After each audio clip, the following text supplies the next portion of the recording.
मैं AR बोकारवी ग्रामीण TV में आप सबका स्वागत करते हैं। बहुत सारे दोस्तों ने मुझे कमेंट किया कि भाई सुधीर चौधरी को UAE जाने से रोका गया, आप वीडियो क्यों नहीं बनाए। हम लोगों को समझ में नहीं आ रहा है कि क्या मामला है, जरा आप सरल भाषा में बताइए। तो मैं आप लोगों को बता दूं, 25 और 26 नवंबर 2021 को UAE यूनाइटेड अरब अमीरात के आबू धाबी शहर में एक प्रोग्राम आयोजित किया गया था और ये प्रोग्राम हर साल आयोजित किया जाता है। एनुअल प्रोग्राम है और इस एनुअल प्रोग्राम का नाम है the institute of chartered accountants of India. और इस प्रोग्राम में अंतर्राष्ट्रीय स्तर से लोगों को बुलाया जाता है भाषण देने के लिए। तो इस प्रोग्राम में हमारे भारत के जी न्यूज के chief and editor Sudhir Chaudhary को भी एक स्पीकर के तौर पर बुलाया गया था, लेकिन वहां की राजकुमारी बिनते फैजल अल काज़मी ने बाकायदा वहां की कमेटी को, जो प्रोग्राम को आयोजित कर रहा था, वहां की कमेटी को एक लेटर लिखकर सुधीर चौधरी को ड्रॉप आउट कर दिया। वजह यह था कि सुधीर चौधरी को उस लेटर में जो राजकुमारी ने बताया, वहां के प्रोग्राम वाले को, ये गैर पेशेवर पत्रकार है, ये सरकार की चाटुकारिता करता है, लेकिन इस चाटुकार पत्रकार को हमारे इंडिया के एक बड़ा वर्ग इसको एक हीरो मानता है, बहुत ही डैशिंग मानता है, क्योंकि इसकी बात में सिर्फ नफरत है। और लोगों को अगर मोटिवेट करना हो तो जाति धर्म में आप बांट दीजिए, फिर देखिए तमाशा, वो तुरंत अलग हो जाएंगे। ना मुस्लिम कमजोर है, ना हिंदू कमजोर है, और इसका फायदा राजनीतिक पार्टियां आसानी से उठा लेती है। और दोस्तों दूसरी बात, इस पत्रकार को 2012 में जिंदल ग्रुप के द्वारा जो है कि जेल भी भेजा गया था और जिंदल ग्रुप से ये पैसा वसूली करते हुए ये पकड़ा गया था।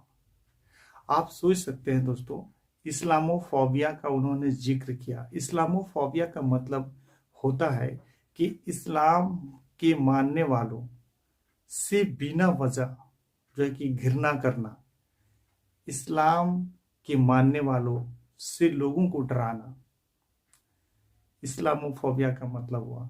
तो इस्लामोफोबिया का प्रचार करता है, ये झूठा है, फेक न्यूज चलाता है, डॉक्टरेट वीडियो चलाता है, ऐसा राजकुमारी का कहना है। और जैसे ही सुधीर चौधरी इस प्रोग्राम से बाहर हुए, उसके बाद तो ट्विटर पर एकदम ट्रेंड होने लगा इसका।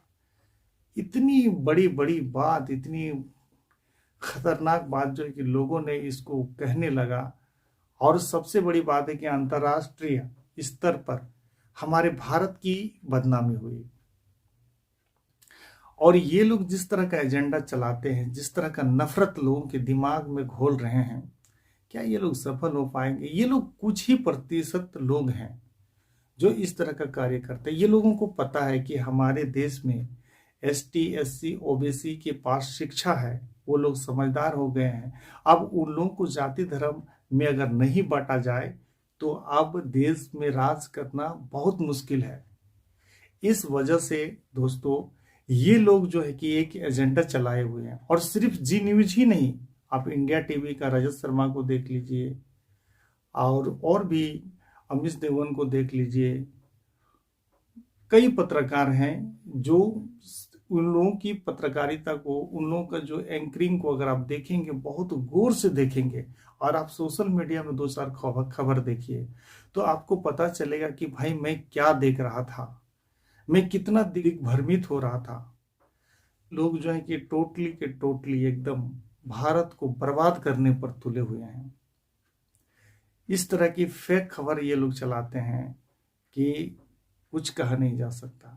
ये लोगों को देश से कोई लेना देना नहीं है। आप अगर आज देखिए, अगर मैं बीजेपी के बारे में कुछ कहता हूं तो लोग मुझे बोलता है कि आप बीजेपी से नफरत करते हैं। भैया, सत्ता में आप बैठोगे तो आपसे सवाल ना करेंगे। अगर सत्ता में कांग्रेस बैठेगी, कांग्रेस की सरकार होगी, तो मैं उससे सवाल करूंगा, उनकी पोल खोलूंगा कि वो जनहित के लिए क्या कर रही है, क्या नहीं कर रही है। यानी आप उसके बारे में बोले तो बीजेपी विरोधी, और उसकी तारीफ, मैं उसकी तारीफ कहाँ करूं बताइए। इस तरह का जो है कि राजनीतिक लोगों को समझ में आ रही है। लोग समझ रहे हैं कि कुछ ही प्रतिशत लोग हैं जो हमें आतंकी बनाने पर, जो हमें नफरती बनाने पर तुले हुए हैं। देश का एक बहुत बड़ा हिस्सा इन लोगों को समझता है। अगर नहीं समझता है तो इन लोगों का जो वीडियो बनता है, आप लोग कभी गौर कीजिएगा, उन लोग का कमेंट में जाइएगा और देखिए कि कितने लोग इन लोगों को पसंद करते हैं, तो आप लोग को पता चल जाएगा।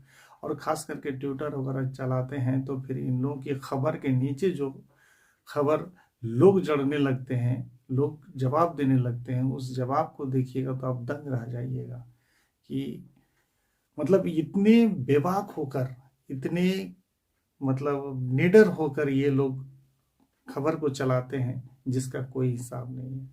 दोस्तों, वीडियो कैसा लगा? अच्छा लगा तो हमारे चैनल को सब्सक्राइब करके जरूर लाइक और कमेंट करें। आप लोगों का कमेंट मेरे लिए महत्वपूर्ण है और आप लोगों का कमेंट का मैं अवश्य जवाब दूंगा। जय हिंद।